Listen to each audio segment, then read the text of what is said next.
आप देख रहे हैं आजाद बोल इंडिया का संडे बिग न्यूज शो। आज है 26 अक्टूबर 2025। मैं हूं आदिल खान आजाद। इस शो में आज आप देखेंगे रूस का न्यूक्लियर धमाका, सबसे खतरनाक मिसाइल का किया टेस्ट, अफगानिस्तान सरहद पर फिर से टेंशन, पाकिस्तानी फौजियों समेत 30 की मौत, तुर्की का नया हथियार टाइफून जेट सौदा फाइनल, वेनेजुएला गरजा, अमेरिका से कहा दूर रहो, और गजा में अब भी बमबारी जारी, अल-अक्सा में बेअदबी, बेन गुवेर अमेरिका से बोला बाप मत बनो। शुरुआत करते हैं शो की। रूस ने नया हथियार तैयार कर लिया है, बुरेवास्निक, यानी एक उड़ती हुई तबाही। मॉस्को से बड़ी खबर है दोस्तों, रूस ने न्यूक्लियर इंजन वाली क्रूज मिसाइल बुरेवास्निक का कामयाब टेस्ट कर लिया है। पुतिन ने ऐलान किया है कि अब यह मिसाइल तैनाती के लिए तैयार की जा रही है। रूसी फौज के जनरल वालेरी गेरासिमोव के मुताबिक मिसाइल ने 14,000 किलोमीटर का सफर तय किया और करीब 15 घंटे तक आसमान में घूमती रही। ये गजब की डिटेल है, यानी 15 घंटे तक किसी भी मुल्क ने उस मिसाइल से पूछा तक नहीं कि चचा आपको कहां जाना है। रूस का दावा है कि बुरेवास्निक मिसाइल किसी भी डिफेंस सिस्टम को धोखा दे सकती है, यानी जब ये चलेगी तो इसे रोक पाना नामुमकिन होगा। कोई एयर डिफेंस सिस्टम इसे हेलो हाय नहीं कर पाएगा। दुनिया के लिए ये रूस का साफ इशारा है कि रूस अब सिर्फ जंग ही नहीं बल्कि हथियारों के मैदान में भी नया दौर शुरू कर चुका है। अफगानिस्तान सरहद पर फिर से गोलियां चली हैं। पाकिस्तान के 5 सिपाहियों समेत कुल 30 लोगों के मारे जाने की खबर आई है आज 26 अक्टूबर की शाम को। खबर के मुताबिक अफगानिस्तान से लगी सरहद पर खौफनाक लड़ाई में पाकिस्तान के 5 फौजी और अफगानिस्तान की तरफ से सरहद क्रॉस करने की कोशिश कर रहे 25 मिलिटेंट मारे गए, यानी ये 25 लोग अफगानिस्तान के फौजी नहीं थे। ये लड़ाई उस वक्त हुई जब दोनों मुल्कों के डेलीगेशंस टेंशन कम करने के लिए बातचीत कर रहे हैं। पाकिस्तानी फौज के मुताबिक जुमे और हफ्ते को कुर्म और नॉर्थ वजीरिस्तान इलाकों में अफगान सरहद से कुछ लड़ाके घुसपैठ करने की कोशिश कर रहे थे।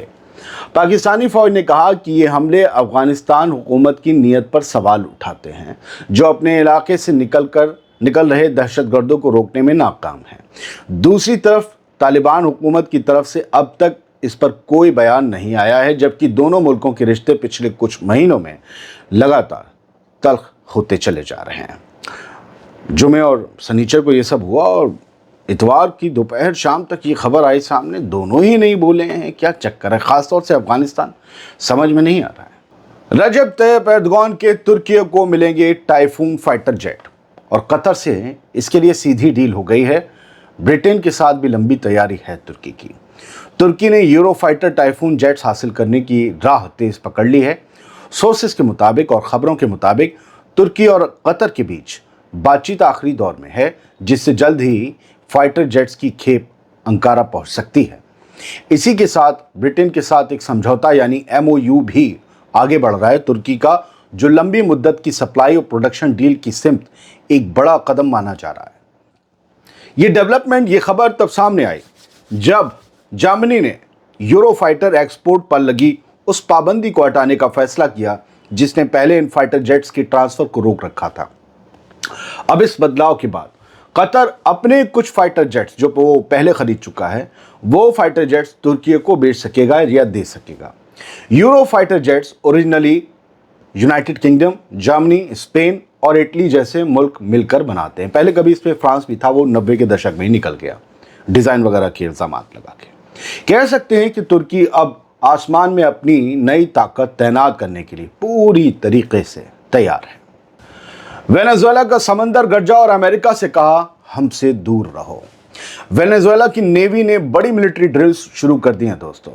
डिफेंस मिनिस्टर जनरल व्लादिमीर पाद्रिनो ने ऐलान किया है कि ये ड्रिल्स अमेरिका की बढ़ती फौजी हलचलों और इलाके में उसके जासूसी नेटवर्क के मद्देनज़र की जा रही हैं।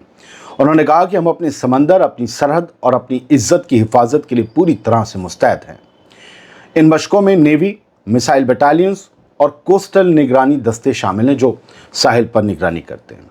वेनेजुएला का इल्ज़ाम है कि अमेरिका वेनेजुएला में उथल पुथल, बहरान मचाने और हुकूमत गिराने की साजिशें कर रहा है पात्रों की। लेकिन वेनेजुएला ने यह भी साफ कहा है कि वो किसी भी बाहरी ताकत को, किसी भी दूसरे मुल्क को अपने मुल्क के मामलों में दखल देने की इजाज़त कभी नहीं देगा। अब गज़ा से कुछ अपडेट्स सुन लीजिए। ये मिक्स्ड अपडेट्स हैं, जुज़ हैं कई खबरों का। गज़ा में तलाश का दायरा बढ़ गया है। मिस्र की टीम पहुंच चुकी है गज़ा, हम आपको बता चुके हैं। 13 होस्टेजेस की रेमिनेंट्स को, अवशेषों को खोजा जा रहा है। हमास ने 13 होस्टेजेस की लाशों की तलाश का जो मिशन है वो तेज़ कर दिया है। मिस्र से आई तकनीकी टीम और हैवी मशीन्स अब गज़ा में मदद कर रही हैं। इस बीच नुसैरत कैंप पर इसराइली हमले में एक फ़लस्तीनी शहीद हो गया और कई लोग ज़ख्मी हुए। ये इलाका उस दायरे से बाहर है जहां इसराइल ने फ़ौज तैनात की हुई है, यानी येलो लाइन। कोई येलो लाइन के उस पार भी नहीं गया, फिर भी इसराइल लोगों को मार देता है। अमरीकी मीडिएशन से हुआ सीज़फायर अब तीसरे हफ्ते में है, मगर इसराइली हमले अभी भी जारी हैं।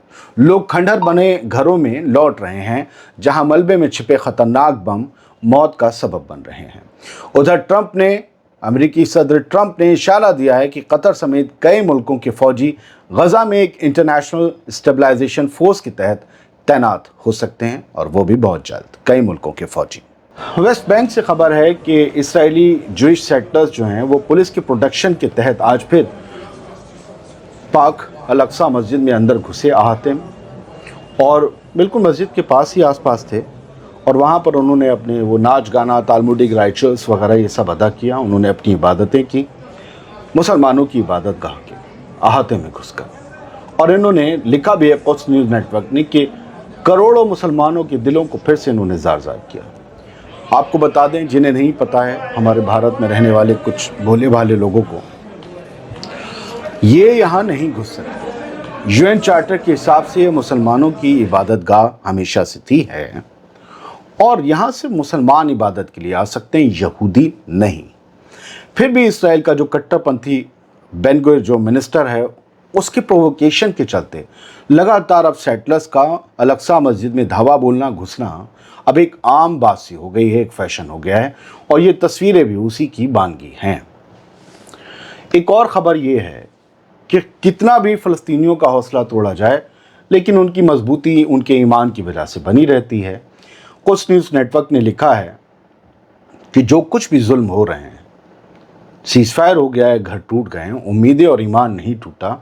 एक बुज़ुर्ग फ़लस्तीनी कुरान शरीफ को अपनी बालकनी में जो डैमेज हो चुकी है, जो पांचली तबाह है, उसमें बैठकर, उस बालकनी में बैठा हुआ वो तिलावत कुरान कर रहा है। और यही गज़ा की और फ़लस्तीनियों की ताकत की असली पहचान है कि वो अपनी जड़ों को और अपने ईमान को नहीं खोते। उन्हें उम्मीद रहती है कि सब अच्छा हो जाएगा। तो ये तस्वीर आई है वहाँ से कुरान शरीफ की तिलावत करने की।